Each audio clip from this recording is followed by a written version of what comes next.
La disciplina en la iglesia. Por Jonathan Leeman. ¿Cómo protege la iglesia el nombre de Jesús? Capítulo número 3. ¿Cuándo es necesaria la disciplina? El discípulo cristiano es alguien que sigue a Jesucristo. El discipulado en la iglesia local implica que los miembros de la iglesia se ayuden mutuamente a seguir a Jesús. Los miembros consiguen esto a través de la formación y la corrección. Enseñan lo bueno y corrigen lo malo. Se animan mutuamente hacia el camino correcto y se ayudan mutuamente a mantenerse alejados del camino incorrecto. Visto de esta manera, la necesidad de corrección como cristianos debería ser obvia para nosotros. Como cristianos es en parte indispensable reconocer que somos criaturas finitas y caídas. Podemos al mismo tiempo ser inconscientes y engañarnos a nosotros mismos. Por tanto, necesitamos que otros creyentes nos ayuden a saber cuándo nos hemos salido del camino del discipulado.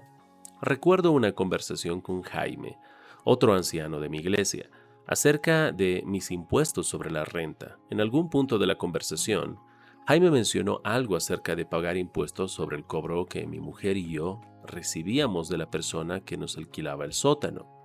En el mismo segundo que Jaime dijo las palabras «pagar impuestos», apareció un pensamiento en mi cabeza.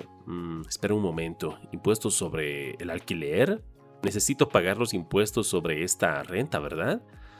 Efectivamente, había estado robando al gobierno de los Estados Unidos y no lo sabía. Me había apartado del camino del discipulado y no estaba representando a Jesús, quien dijo que pagáramos nuestros impuestos al César.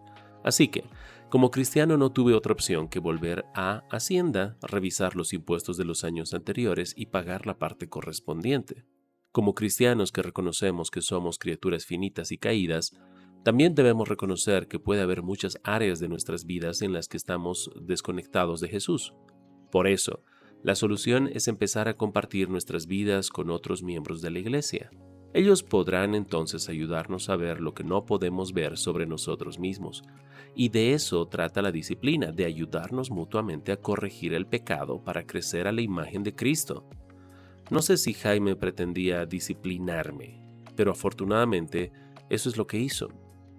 ¿En qué momento es necesaria la disciplina de la iglesia? En términos generales, la disciplina es necesaria en el momento que un discípulo se aleja del camino cristiano a causa del pecado. Es necesaria cuando se abre una brecha entre nuestra profesión de fe y nuestra vida, y el supuesto representante de Jesús deja de representarlo. A menudo, la disciplina tiene lugar de forma informal y privada. Un hermano o hermana en Cristo peca, y otro hermano o hermana se ocupa de ello con amor y discreción. En otras ocasiones el proceso se desarrolla formal y públicamente, que es a lo que se refiere normalmente la gente cuando habla de disciplina de la iglesia, y esto es, sin duda, a lo que nos referimos con excomunión. La disciplina eclesial pública es el curso de acción apropiado cuando el fracaso de un miembro de la iglesia en representar a Jesús es tan característico y habitual que la iglesia ya no cree que sea cristiano. En ese momento la iglesia debe rectificar su confirmación de la profesión de fe de esa persona. Este es el enfoque disciplinario del marco evangélico que vimos en el capítulo anterior. No está motivado por listas de qué pecados son disciplinables, está motivado por una única cuestión. ¿Puede seguir afirmando públicamente la iglesia que la profesión de fe de la persona es creíble? Dentro de este marco, ¿podemos ser más específicos acerca de cuándo es necesaria la disciplina de la iglesia? Pecados que esperamos y pecados inesperados. Unos renglones atrás, he comentado que hay una línea divisoria entre pecados de los que podemos ocuparnos privadamente y pecados que necesitan que toda la congregación se involucre. Esta es una observación paralela. En algún lugar, hay una línea divisoria entre pecados que esperas de los cristianos y pecados que te hacen pensar que alguien no es cristiano. Desde luego, la disciplina informal y privada se practica en ambos lados de la línea, pero hablando en términos generales, la disciplina formal pública o excomunión está justificada cuando una persona pasa del primer terreno al segundo, o sea, de los pecados que esperamos a los pecados inesperados. Hay una diferencia, por ejemplo, entre una mentira ocasional de la que hay arrepentimiento y una mentira en la que una persona basa su vida negándose a cambiar lo que está mal. Comparemos, por ejemplo, las mentiras de dos hombres que profesan ser cristianos. El primero se jacta de haber recibido una prestigiosa oferta de trabajo que nunca recibió. Posteriormente confiesa la mentira. El segundo basa toda su carrera profesional en información falsa. Posteriormente es confrontado, pero persiste en la falsedad.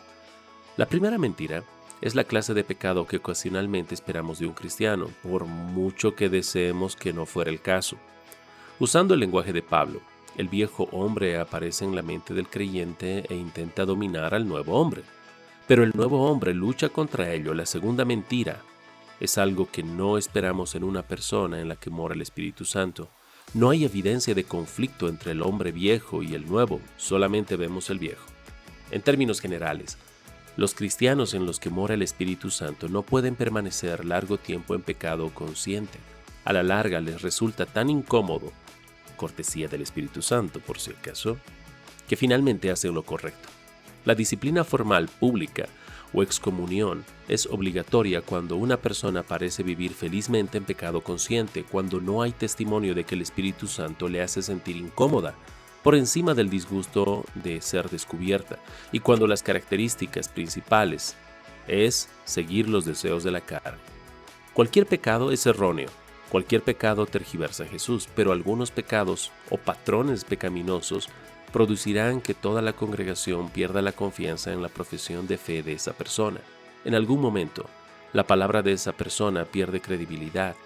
Este miembro puede proclamar estar arrepentido o estar bien o que no es para tanto, pero por alguna razón la iglesia no puede seguir creyendo en su palabra. La vida detrás de sus palabras es demasiado contradictoria. La iglesia, entonces, rectifica su confirmación pública apartándolo de la cena del Señor, le retira su pasaporte y anuncia que no puede formalmente confirmar la ciudadanía de esa persona en el reino de Cristo. Libertad pastoral para casos diferentes. Comprender la disciplina de la Iglesia a través de este marco evangélico, un marco que no está motivado por listas de pecados, sino por la cuestión de si puede la Iglesia seguir afirmando públicamente la profesión de fe, permite una mayor libertad pastoral para actuar según la situación. Las Escrituras son nuestra guía permanente para lo que se considera pecado, pero se necesita libertad pastoral para decidir qué pecados requieren disciplina y hasta qué punto la requieren. Dos personas diferentes cometen el mismo pecado, pero hay una multitud de circunstancias que afectará a la percepción del pastor y de la iglesia de lo que significa ese pecado. Un contable que defraude impuestos representa un mayor problema que otra persona que hace lo mismo por ignorancia, porque el que estudió contabilidad sabe exactamente lo que hace, y lo hace con conocimiento. Una pareja no casada descubierta en fornicación por quinta vez es probablemente más merecedora de disciplina que la pareja no casada descubierta por primera vez. Generalmente también esperamos que los cristianos recién convertidos tropiecen en pecados mayores y a veces más a menudo que los creyentes más maduros. Aunque parezca subjetivo, diferentes circunstancias afectarán lo que esperamos del cristiano. Lo que esperamos tiene un papel que desempeñar porque vivimos en la tensión entre la era presente y la era venidera. Como dijo Martín Lutero, los cristianos de esta era son simultáneamente pecadores y justificados. Esperamos que el nuevo hombre y el viejo hombre batallen entre ellos y reconocemos que diferentes circunstancias, tiempo en la fe, la enseñanza que uno ha recibido, se impondrán en una situación concreta tanto sobre el nuevo hombre como sobre el viejo. Por consiguiente, la disciplina de la iglesia nunca trata simplemente la cuestión de ¿qué pecado?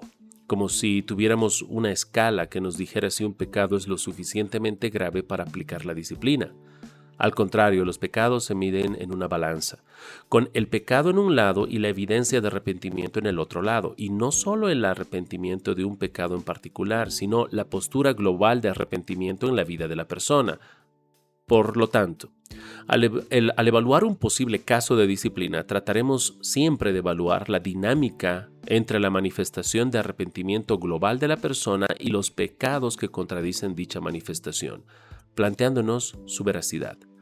Será instructivo volver a recordar los requisitos de Jesús en Mateo 18 de exponer el asunto delante de 2 o 3 testigos antes de llevarlo a la iglesia. Mateo 18:16. El pasaje que Jesús está citando, Deuteronomio 19, enseña que Dios quiso que los israelitas tomaran grandes precauciones y se aseguraran de realizar los juicios criminales justa y cuidadosamente. De la misma manera, Cristo quiso que los miembros y los líderes de la Iglesia juzgaran cada asunto cuidadosamente. Deben considerar la evidencia, las diferentes partes de la historia, las circunstancias atenuantes, y no deben precipitarse en emitir un juicio. Los cristianos deben actuar lentamente, concienzudamente y con gracia. El estándar por el que 2 o 3 testigos, y a veces la Iglesia, deben evaluar el pecado o el patrón pecaminoso es uno bien simple. ¿Se niega la persona a arrepentirse una y otra vez de manera que la manifestación de su arrepentimiento es poco creíble y difícil de afirmar? O sea, ¿se aferra la persona al pecado con tanta tosudez que eclipsa toda su profesión de fe? Al mismo tiempo, hay una multitud de circunstancias que la Iglesia debe considerar cuando delibere. Número 1. ¿Cuánto tiempo hace que es cristiano? Número 2. ¿Qué enseñanza ha recibido? Número 3. ¿Admite el pecador que su acción estuvo mal? Número 4. ¿Parece genuinamente afligido por su pecado o hay un tono de enojo en su confesión? Número 5. ¿Confesó rápidamente o tuvimos que sacarle la información? Número 6. ¿Se mostró abierto con todos sus pecados o tuvimos que sacárselos uno a uno? Número 7. ¿Es posible que aún oculte información? Número 8. ¿Hay un patrón? ¿Es característico? Número 9. ¿Acepta la corrección? Número 10. ¿Acepta consejería acerca de cómo luchar contra el pecado o la rechaza, convencido de que sabe mejor que nadie cómo solucionarlo? Número 11. Al confrontar su pecado, ¿nos parece que si se posiciona a nuestro lado contra el pecado o si se pone a la defensiva? En otras palabras, nos dice, sí, tenéis toda la razón, es horrible, ¿qué puedo hacer? O nos dice, sí, está bien, ya veremos. Número 12. ¿Hay factores en su historial personal o familiar que hacen que el pecado sea no menos grave, pero sí más propenso a ocurrir? Número 13. ¿Fue inducido a pecar por otras personas en las que confiaba? Puede que la respuesta a cualquiera de estas preguntas no cambie el veredicto de la Iglesia o de su líder, pero puede ser que sí, y a menudo esta multitud de factores juntos influirán si continuamos considerando a alguien como cristiano a pesar de su pecado. Visible, grave e impenitente. El uso que hace Jesús de Deuteronomio 19 y Pablo exhortando a los corintios a juzgar las cosas de esta vida, 1 Corintios 5:12 y capítulo 6, verso 2 al 5, nos instruye por lo menos en 2 maneras más. Primero, Jesús manda a las iglesias que ejerzan juicio de la forma que hemos descrito, aunque prohíbe entre los cristianos de cualquier lugar juicios por venganzas personales y farisaicas, Mateo capítulo 7, verso 1 y 2. Segundo, el proceso de juicio en la iglesia se basa en lo que la gente puede ver con sus ojos y oír con sus oídos, como en la sala de un tribunal. Dios no ha provisto a los cristianos con visión de rayos X para que vean los corazones. Lo que ha dado a los cristianos, igual que el resto de la humanidad, son ojos, oídos y cerebros que pueden utilizar para considerar el fruto de una persona y para ejercitar el discernimiento. 1 Corintios 5:12, Mateo capítulo 3, verso 8, capítulo 7, verso 16 al 20, Mateo 12, verso 33 y Mateo 21, verso 43. Con toda seguridad, los incrédulos usan sus ojos, sus oídos y sus cerebros para observar las vidas cristianas y evaluarlas. Los cristianos deben hacer lo mismo. Esto forma parte de lo que significa proteger el nombre de Jesús, por no mencionar el amor al pecador, a los observadores incrédulos y a la iglesia. Jesús ha dado a las iglesias la autoridad de hacer declaraciones públicas basadas precisamente en el fruto público o exterior de la vida de la gente. Dicho de otro modo, creo que no podemos decir mucho más acerca de cuáles son los pecados que la iglesia debe disciplinar, aparte de cuando el pecado cruza la línea de lo esperado a lo inesperado. Nos será de ayuda establecer algún tipo de estándar básico, aunque no sea teóricamente infalible. La disciplina eclesial pública debe ejercitarse con pecados que son visibles, graves e impenitentes. Primero, El pecado debe manifestarse visiblemente. Las iglesias no deben levantar el banderín rojo de expulsión cada vez que supongan avaricia u orgullo en el corazón de alguien. Debe ser algo que se pueda ver con los ojos u oír con los oídos. Segundo, el pecado debe ser grave. La iglesia y sus líderes no deben perseguir cada pecado hasta el límite. Necesitamos lugar para el amor que cubrirá multitud de pecados. 1 de Pedro 4:8 en la vida de la iglesia. Afortunadamente, Dios no nos disciplina visiblemente cada vez que pecamos. Finalmente, el pecado debe ser impenitente. La persona implicada ha sido confrontada con los mandamientos de Dios en las Escrituras, pero él o ella rechazan abandonar el pecado. A todos los efectos, la persona aprecia más al pecado que a Jesús. En mayor o menor medida, estos tres factores deben estar presentes antes de que la iglesia decida iniciar la excomunión. ¿Por qué Jesús y Pablo usan enfoques diferentes? Aún nos queda otro asunto que debemos considerar acerca de cuándo disciplinar, y es un asunto complicado. Es una pequeña piedra que originará una avalancha de confusión si no tenemos cuidado. Es la pregunta de por qué el enfoque de Pablo en 1 Corintios 5 aparece tan diferente al enfoque de Jesús en Mateo 18. Recordemos que en 1 Corintios 5, Pablo reprende a la iglesia por tolerar un pecado, cual ni aún se nombra entre los gentiles, tanto que alguno tiene la mujer de su padre. 1 Corintios 5:1. No le dice a la iglesia que adviertan al hombre por si acaso esté llevado al arrepentimiento, simplemente les dice que lo quiten de en medio. Versículo 2. No hay espera para el arrepentimiento, no hay conversación entre el hombre y los ancianos, solamente hay un llamado inmediato a la acción. Quitad pues a ese perverso de entre vosotros. Verso 13. En cambio, Jesús instruye a las iglesias que ofrezcan varias advertencias antes de llegar a la excomunión, cada una de las cuales significa una rampa de salida del proceso. La tentación aquí es explicar los diferentes enfoques diciendo que Jesús y Pablo tienen diferentes clases de pecado en mente, lo que significa que nosotros debemos escoger un proceso u otro según el pecado implicado. Jesús utiliza el ejemplo de un pecado común e interpersonal, mientras que Pablo utiliza un ejemplo de pecado grave. Por tanto, debemos utilizar el primer proceso para los asuntos más pequeños y el segundo proceso para los asuntos más grandes. Los que escribieron acerca de la disciplina de la iglesia en los siglos XVIII y XIX solían ir en esa dirección. Detectaron dos cosas acerca del asunto de 1 Corintios 5. Primero, el pecado era escandalosamente público, ni aún se nombra entre los gentiles. Segundo, la orden de Pablo de excomunión inmediata, sin una advertencia, indica que a corto plazo no le interesaba si el hombre se había arrepentido, porque, de nuevo, el pecado era escandalosamente público. La reputación de Jesús era de mayor valor y por eso la iglesia tuvo que actuar protegiendo el nombre de Jesús, aun si el hombre se había arrepentido. Empatizo totalmente con la preocupación por la reputación de Cristo, tal y como demuestra todo mi marco para abordar la disciplina. Aún así, no encuentro convincente esta interpretación histórica por un par de motivos. Para empezar, hace que la decisión de excomulgar o no dependa de los valores del mundo, que no son santos y están siempre cambiando. El escándalo de una sociedad es el emblema de honor de otra. Piensa en el aborto o en la homosexualidad. Además, excomulgar a personas que la iglesia cree que se han arrepentido significaría entregar cristianos al reino de Satanás. ¿No sería eso injusto con el cristiano y deshonroso con el mundo? Las iglesias no deben excomulgar a personas que ellas mismas consideran cristianas. Hacer eso es básicamente legalismo, porque hace que el criterio para la membresía de la iglesia no sea arrepentimiento y fe, sino arrepentimiento, fe y no cometer nunca tal pecado. Sin duda, el enfoque de Pablo en 1 Corintios nos muestra una puerta de salida que no es completamente visible en Mateo 18, la puerta de la excomunión inmediata. Y es obvio que esta es la puerta que utilizaremos más a menudo con los pecados verdaderamente graves. Pero debemos recordarnos, no considerar exclusivamente la gravedad del pecado. Recuerda que los pasos para llegar a la excomunión se basan siempre en el examen de la dinámica entre el pecado y la postura global del arrepentimiento de la persona.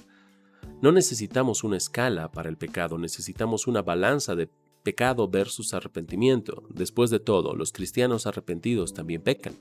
La pregunta que debemos hacer es, ¿por qué debería de contradecir este pecado nuestra creencia en su arrepentimiento específico y global?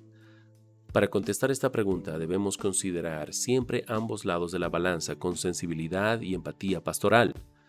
¿Cuál es entonces el criterio para la excomunión inmediata? Un análisis más profundo de 1 Corintios 5 y 6 nos ayuda a encontrar la respuesta. Veamos de nuevo los siguientes versículos. Capítulo 5, verso 1 y 2.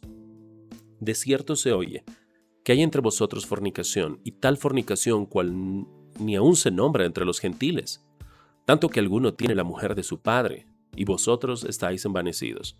¿No debierais más bien haberos lamentado para que fuese quitado de en medio de vosotros el que cometió tal acción?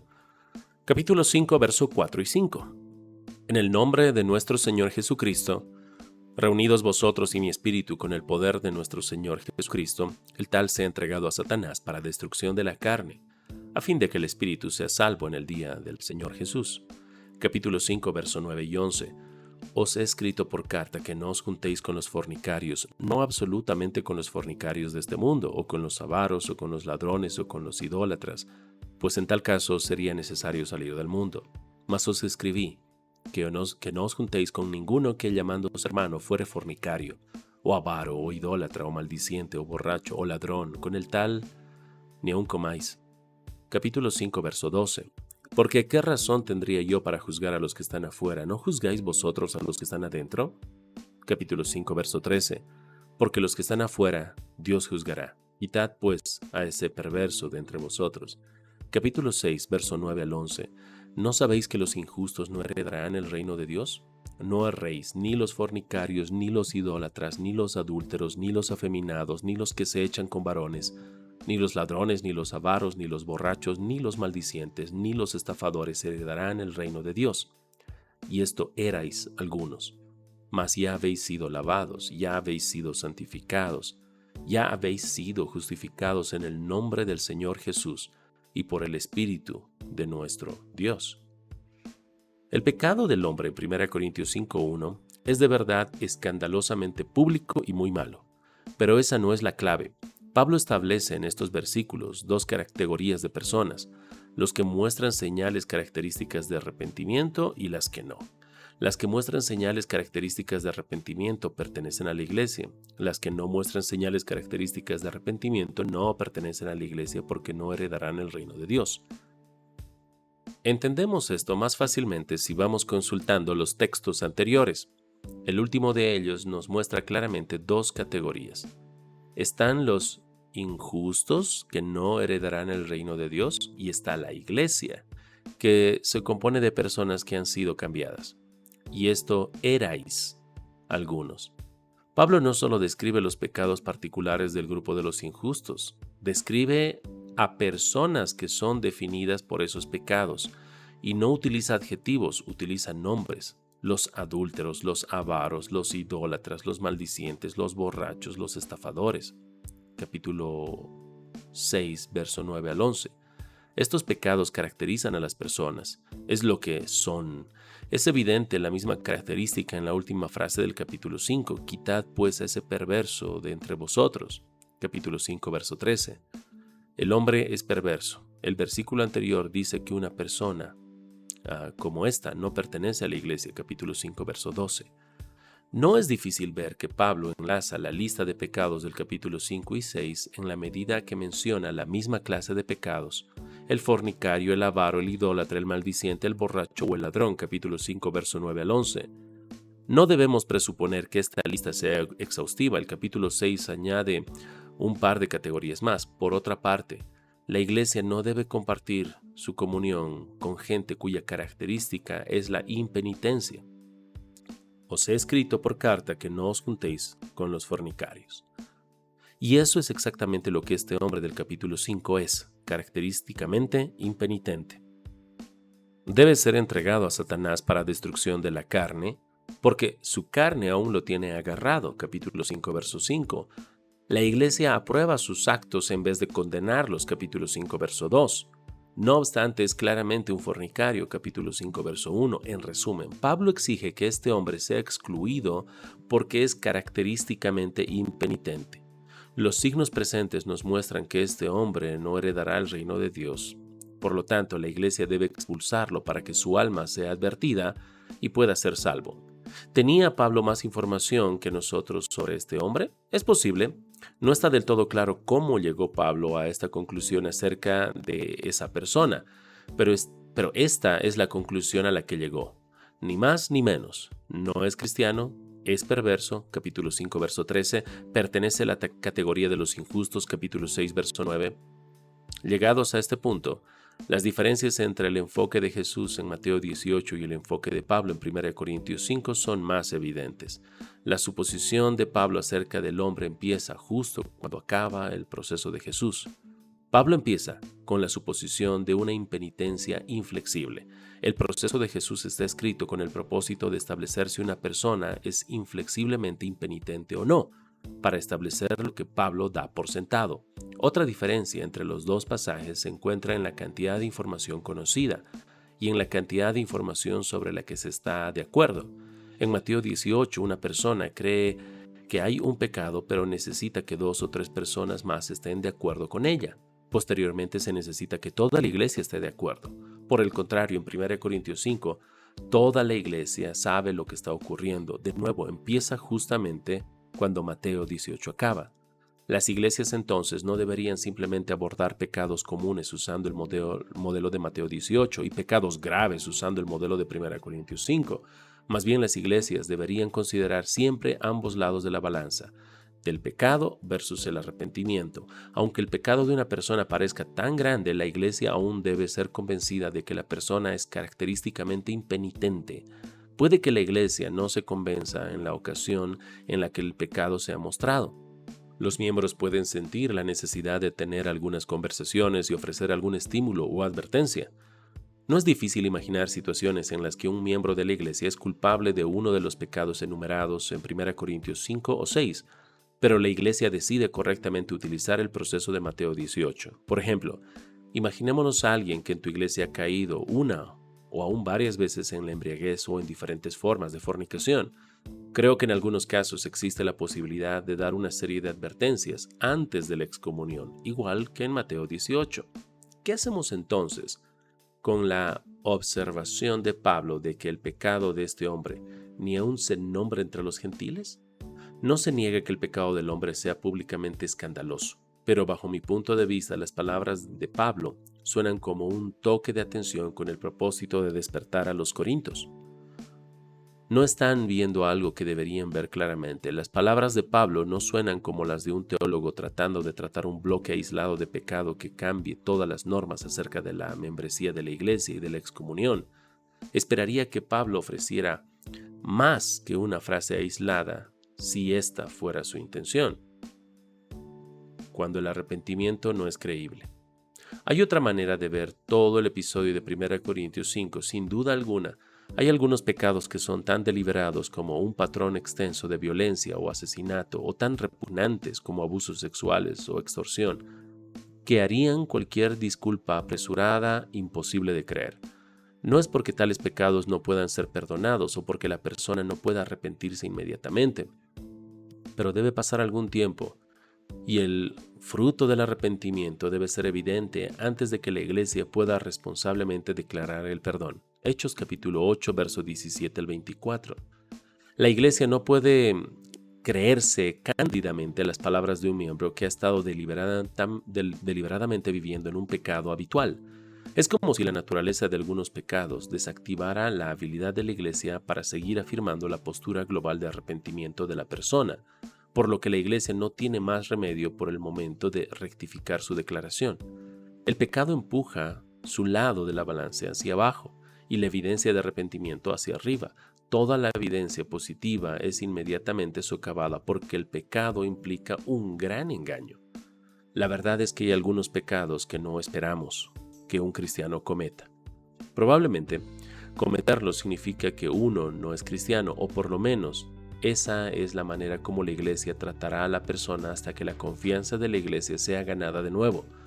Podría ser que Pablo viese de esa manera a un hombre que se acostaba con la mujer de su padre. Hace años me reuní regularmente con un hombre joven, de quien me enteré el año pasado que había sido arrestado por un delito vergonzoso. Hasta apareció en las noticias locales. Estuvo secretamente envuelto en esa actividad por más de un año, mientras que servía activamente en su iglesia. Cuando a través del arresto del hombre la iglesia se enteró del pecado, actuó rápidamente y lo retiró de la membresía. El hombre lloró y afirmó estar arrepentido, pero debido a que había estado viviendo una doble vida grosera, la iglesia no podía confiar en sus palabras de arrepentimiento, al menos por el momento. El hombre no escogió probar su arrepentimiento antes de la excomunión, sino después. Creo que la iglesia actuó correctamente. La acción de este hombre era una amenaza para otras ovejas y para el testimonio de Cristo en el mundo, convirtiéndose así en un asunto urgente. La iglesia hizo lo correcto disciplinándolo rápidamente, porque los injustos no heredarán el reino de Dios. 1 Corintios capítulo 6, verso 9. Principalmente, creo que la combinación de Mateo 18 y 1 Corintios 5 indica que las iglesias necesitan llegar a una de estas tres conclusiones antes de decidir que es tiempo de actuar. Número 1. Cuando la iglesia está convencida de que la persona está genuinamente arrepentida, no debe aplicar ninguna forma de disciplina y no puedo encontrar ninguna excepción a este principio. Número 2. Cuando la iglesia está convencida de que la persona es característicamente, no por un tiempo, impenitente, debe aplicar la excomunión. Cuando un pecado es tan deliberado, repugnante e indicativo de falsedad que una congregación se encuentra incapaz de creer la declaración de arrepentimiento, debe aplicar la excomunión al menos hasta que haya pasado tiempo y la confianza sea recobrada, proponiéndose mientras tanto comprobar si el arrepentimiento es verdadero. ¿Pureza de espíritu o pobreza de espíritu? Si la disciplina eclesial es el curso de acción correcto cuando el creyente falla en representar a Jesús, ¿deben de esperar las iglesias perfección moral? En algunos aspectos, este es exactamente el estándar que Jesús proclama. En Mateo 5 nos dice que la justicia del cristiano debe ser mayor que la de los escribas y fariseos. Él o ella no entrarán jamás en el reino de los cielos. Mateo 5:20. Más adelante nos dice que el cristiano debe ser perfecto como su Padre Celestial es perfecto. Las iglesias deben esforzarse verdaderamente en reproducir la perfección de Jesús. Pero Jesús también era profundamente realista y comprensivo. Por eso Mateo 5 comienza con las bienaventuranzas. Bienaventurados los pobres en espíritu, porque de ellos es el reino de los cielos. Bienaventurados los que lloran, porque ellos recibirán consolación. Bienaventurados los mansos, porque ellos recibirán la tierra por heredad. Bienaventurados los que tienen hambre y sed de justicia, porque ellos serán saciados. Bienaventurados los misericordiosos, porque ellos alcanzarán misericordia. Bienaventurados los de limpio corazón, porque ellos verán a Dios. Bienaventurados los pacificadores, porque ellos serán llamados hijos de Dios. Bienaventurados los que padecen persecución por causa de la justicia, porque de ellos es el reino de los cielos. Mateo capítulo 5, verso 3 al 10. ¿Quién representa el reino de los cielos en la tierra? ¿Quién puede ver a Dios y ser llamado su hijo? En un sentido, son los que se parecen al Padre Celestial y obran como Él, tal y como los hijos normalmente hacen. El Padre Divino y el Hijo Divino son ambos misericordiosos, puros de corazón y pacificadores, y ciertamente el Hijo Divino fue perseguido a causa de la injusticia. Las iglesias también deben procurar confirmar a los hijos que son todas estas cosas. En un mundo caído, los hijos de Dios son también aquellos que reconocen su pobreza espiritual, que lamentan su pecado, que dejan sumisamente sus demandas a un lado, que tienen hambre y sed de justicia y que reconocen que carecen de ella. Por tanto, las iglesias no deben sorprenderse cuando sus miembros representantes de Jesús pecan, pero deben interesarse profundamente en cómo sus miembros responden a este pecado. ¿Lamentan su pecado? ¿Tienen hambre y sed de justicia? En otras palabras, los verdaderos seguidores de Jesús son dos cosas: cada vez más puros y cada vez más pobres en espíritu en medio de la impureza restante. 2 Corintios capítulo 7, verso 11. Las iglesias, en su tarea de aplicar las llaves del reino, deben buscar ambas. Una vez, pedí consejo a un antiguo pastor mío acerca de cómo actuar con un amigo que había dado pasos cada vez más cercanos a tener una aventura sexual adúltera, la cual afortunadamente fue interceptada antes de que llegara a culminarse. El consejo de mi pastor fue: lo sorprendente no es que este hombre se sienta tentado hacia este pecado. Lo que importa es cómo responderá cuando se lo reproches. Será su respuesta a la corrección lo que revelará dónde está realmente su corazón.